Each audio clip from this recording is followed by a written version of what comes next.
This world wasn't always so small and petty. Thousands of years ago, while the rest of men prayed to gods, the Valyrians became them. Through magic or sheer will, they mastered the greatest creatures in history. A horse grants man dominion over the land, a ship over the sea. But dragons gave us the sky, and everything and everyone beneath it. At its height, my ancestors ruled the known world.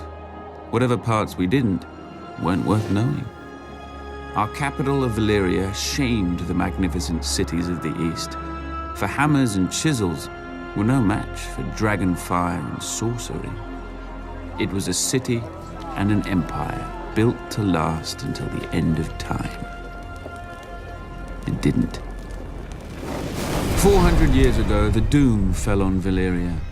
Mountains cracked open like eggs, lakes and rivers boiled, fountains of fire, ash and smoke spewed from the ground, so high and so hot that even dragons burned in flight. The land splintered, and the angry sea rushed in. In hours, the greatest city in history became history. But my ancestors didn't burn or drown with the rest of their race. 12 years before the doom, despite the sneers of his rivals, Aegon Targaryen abandoned the capital with his family. Legends claim that his daughter foresaw the destruction of the city in a dream. More likely, Aegon met with some mishap at court and chose exile over execution. He and House Targaryen slinked away to a dreary, remote, god-forsaken island. Forsaken no longer.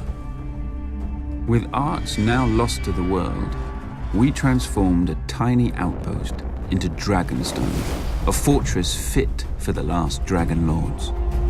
Then Aenar's descendants settled into it like a tomb for their lost homeland. Until Aegon. When he looked east, he saw the past, old, tired, dead. But when he looked west, he saw the future.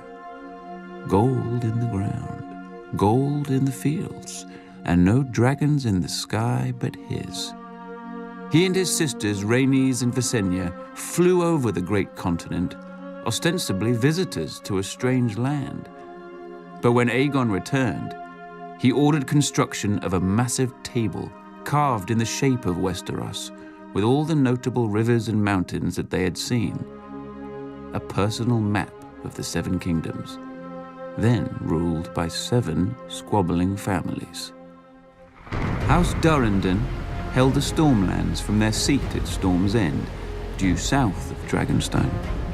House Horror of the Iron Islands had also conquered and enslaved the Riverlands and ruled them from Harrenhal, a monstrous castle rising on the shore of the God's Eye.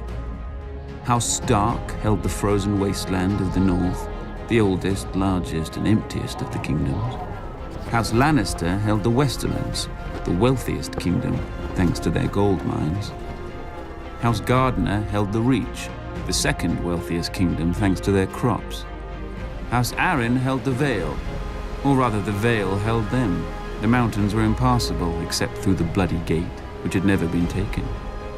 House Martell held the deserts of Dorne, probably because no one else wanted them.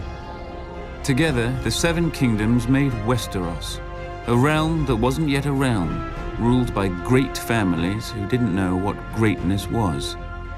Aegon